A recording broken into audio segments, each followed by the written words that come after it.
Hello everyone, hope you are doing well. So आज हम discuss करते हैं chapter 5 of civics of class 9, जो कि इस सिविक्स बुक का लास्ट चैप्टर है, डेमोक्रेटिक राइट्स।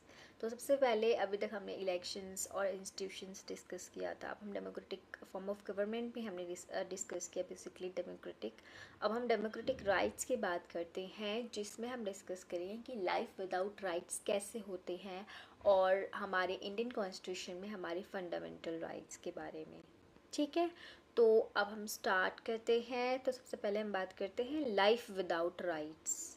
अगर हमारे पास राइट्स ही नहीं होंगे तो हमारी लाइफ फुल ऑफ फियर होगी। डर बना रहेगा हमेशा कि कोई कुछ भी कर सकता है और हम उसके अगेंस्ट कोई एक्शन भी ना ले पाए। जब तक हमारे पास पावर ना हो, ऑब्वियसली इनजस्टिसेस होगी सोसाइटी में हमारे साथ, क्योंकि हम किसी भी चीज़ के अगेंस्ट कुछ क्लेम नहीं कर पाएंगे कि ये हमारे पास राइट है। सफरिंग होगी हमारी बेसिक नेसेसिटीज़ के लिए, हमें खुद ही स्ट्रगल करना पड़ेगा।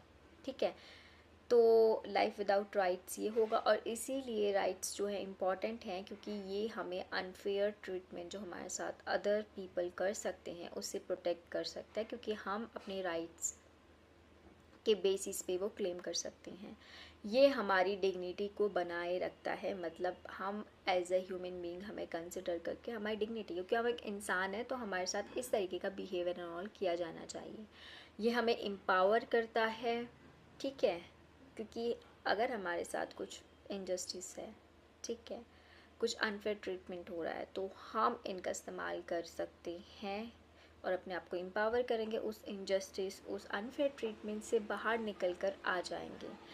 और rights are crucial for just and equitable society. Obviously society में जस्टिस को इस्टेब्लिश करने के लिए और इक्वालिटी को इस्टेब्लिश करने के लिए राइट्स बहुत ही इम्पोर्टेंट रोल निभाते हैं। तो यहाँ पे हमारे सामने कुछ एग्जाम्पल्स हैं जो हम डिस्कस करेंगे कि अगर राइट्स नहीं होते हैं तो उसके बिना लाइफ कैसी होती है। ठीक है, तो ये है फर्स्ट एग्जांपल, प्रिजन इन गुआंतानामो बे।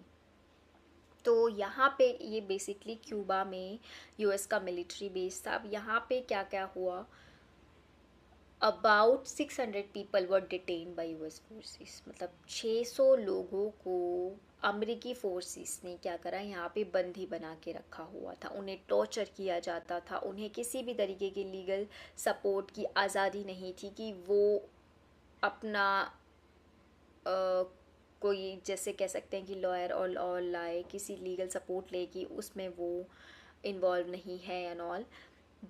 और इनको एक्चुअली ऐसी जगह पे रखा क्यों गया था या बंदी क्यों बनाया गया था, क्योंकि माना जा रहा था कि ये जो लोग हैं, बेसिकली ये जो 9/11 का अटैक हुआ था, जो कि वर्ल्ड ट्रेड टावर पर हुआ था, बेसिकली अमेरिका पर अटैक हुआ था, तो अमेरिका ने इसके बाद जो है वॉर ऑन टेरर घोषित कर दिया था। तो ये सबसे एक टेररिस्ट अटैक इम्पॉर्टेंट रोल जो निभाता है वो माना जाता है। तो इस वजह से इतने सारे लोगों को वहाँ पे डिटेन करके रखा हुआ था।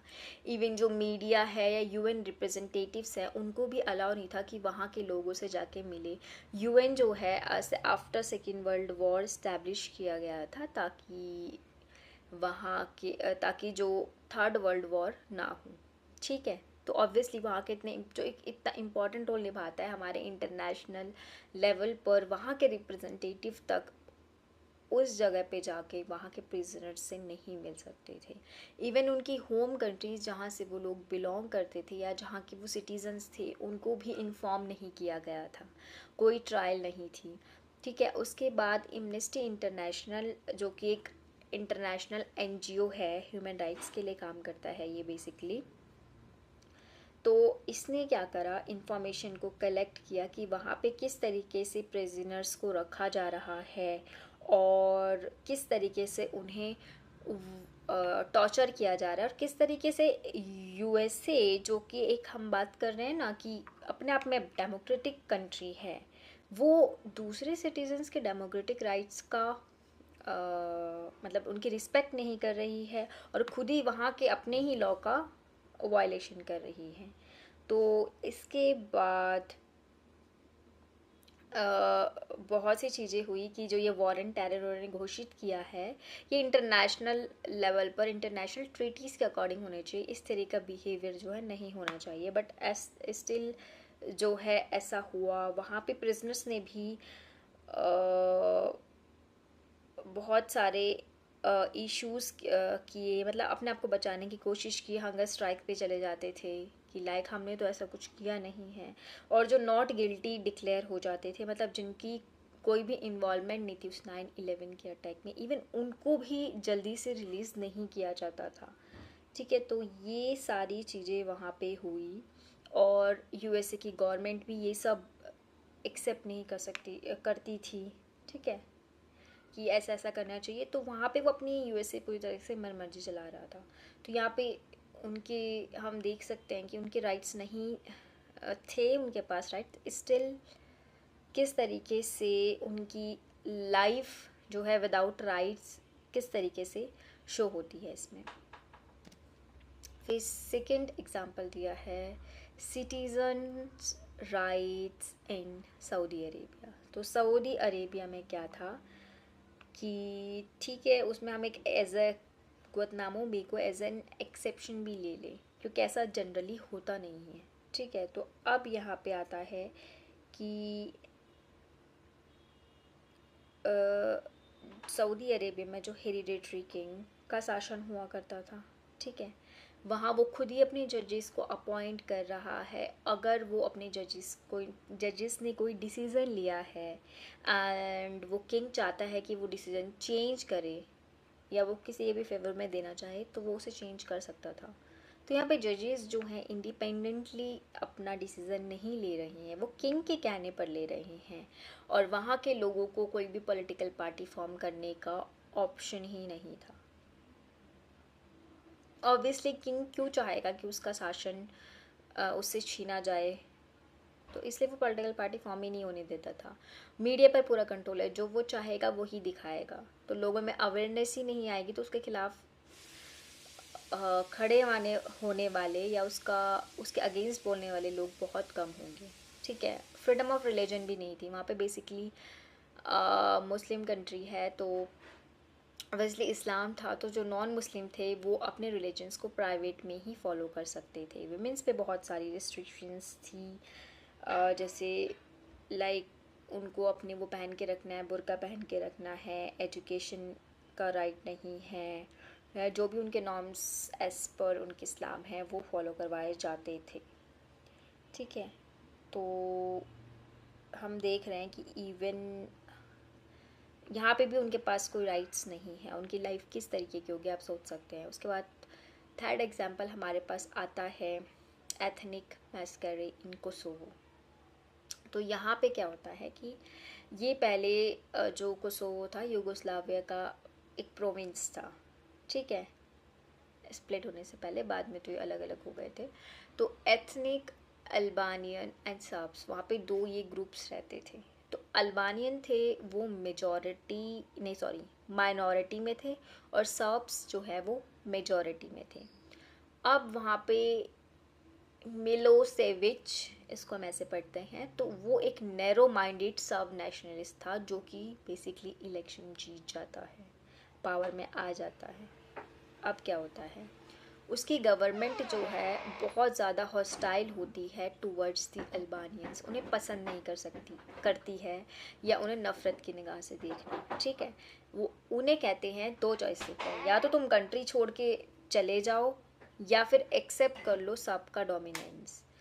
तो यहाँ पे एक एग्ज़ाम्पल आता है अल्बानियन फैमिली का। तो क्या होता है, ये था बेस्ड ऑन एथनिक प्रीजुडिस, जो ये एग्जाम्पल हमें देखने को मिलता है।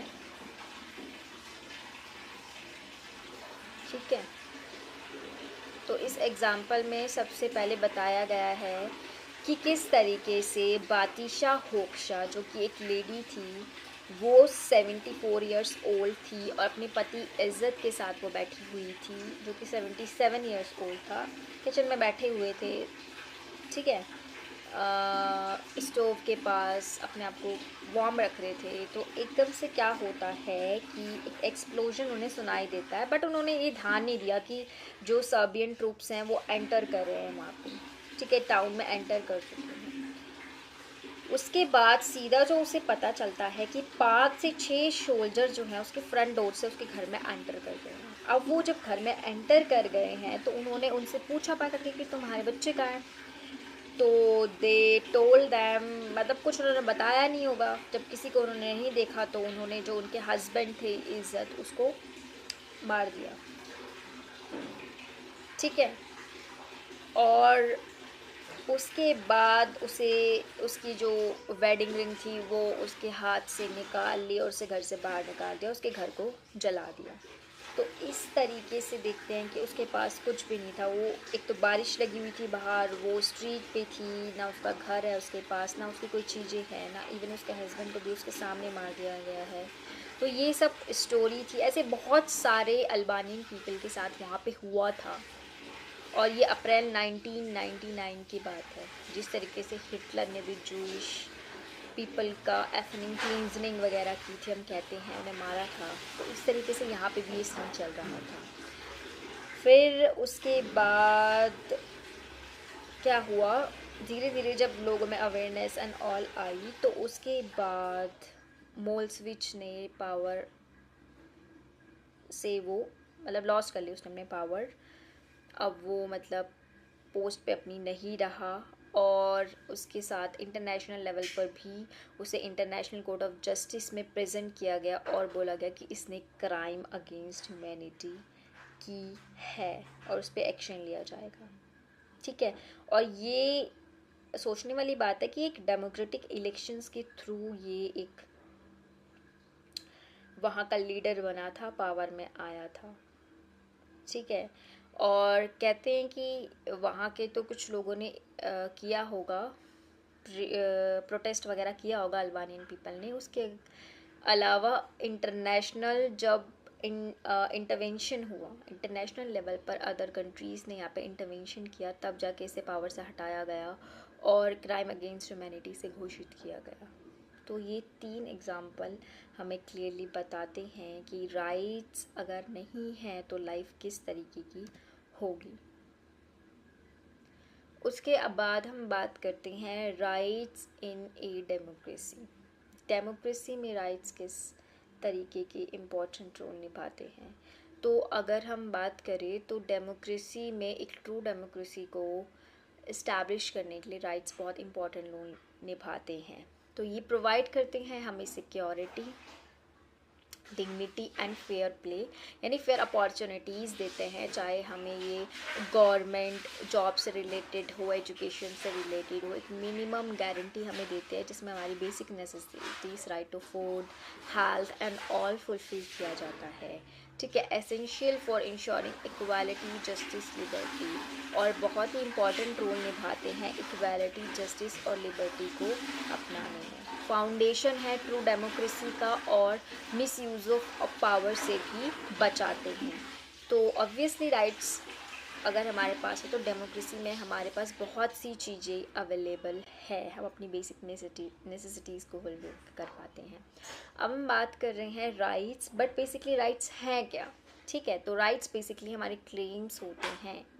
क्लेम्स भी कौन सी, रीजनेबल क्लेम्स होते हैं, ठीक है। We want to live a happy life with dignity and without fear.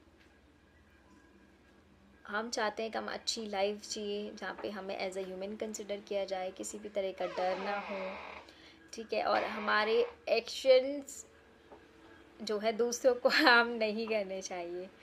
Rights जो है ऑब्लिगेशंस के साथ आते हैं, तो it has to be recognised by the society. तो अगर हमारे कोई क्लेम्स हैं जो रीजनेबल क्लेम्स हैं, तो हम कहते हैं कि वो राइट्स कब बन रहे हैं, ठीक है, जब उन्हें सोसाइटी रिकॉग्नाइज कर रही है, और तीसरा जब उन्हें लिखा जा रहा है लॉ के रूप में, यानी इनडायरेक्टली हमारे कॉन्स्टिट्यूशन में ऐड ऑन किया जा रहा है। तब वहाँ पे वो रियल फोर्स आती है, तब वो रियली हम उनका इस्तेमाल कर सकते हैं। जैसे हमारे फंडामेंटल राइट्स हैं जिन्हें लागू करवाने के लिए हम सुप्रीम कोर्ट में जा सकते हैं। तो राइट्स आर रीजनेबल क्लेम्स, ठीक है, and it has to be recognized by the society, written into law, they acquire real force। ठीक है, तो आज हम नेक्स्ट भी डिस्कस करते हैं। So why do we need rights in a democracy, हमें डेमोक्रेसी में राइट्स की ज़रूरत क्यों है। हम डेमोक्रेसी में बात करें, हमें राइट्स की ज़रूरत है क्यों, हम इनडायरेक्टली ये बात कर लेते हैं।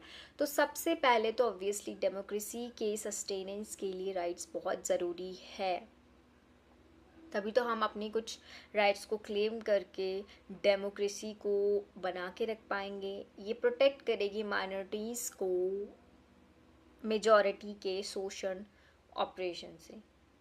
ऑब्वियसली उनके पास राइट्स होंगे तो वो सुप्रीम कोर्ट में जा सकते हैं कि ये माइनॉरिटी मेजॉरिटी ग्रुप्स जो है हमारे साथ एक्सप्लॉयटेशन कर रहे हैं एंड ऑल, और इसके बेस पे अपने आप को प्रोटेक्ट कर सकते हैं। लिव विद डिग्निटी, ठीक है, हम डिग्निटी के साथ अपनी लाइफ जी सकते हैं।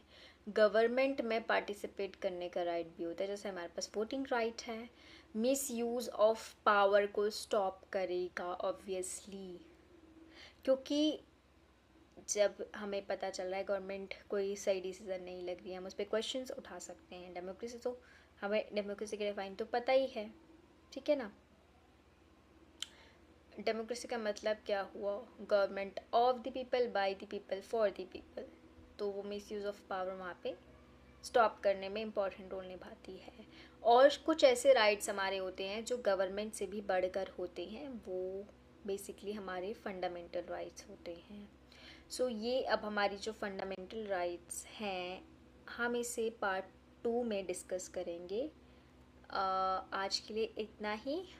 Thank you so much for last तक बने रहने के लिए। थैंक यू सो मच यहाँ तक वीडियो देखने के लिए। अगर आपको वीडियो अच्छी लगी हो तो please like, share and subscribe करना ना भूलें, और नेक्स्ट पार्ट के लिए साथ में बने रहें। Thank you so much.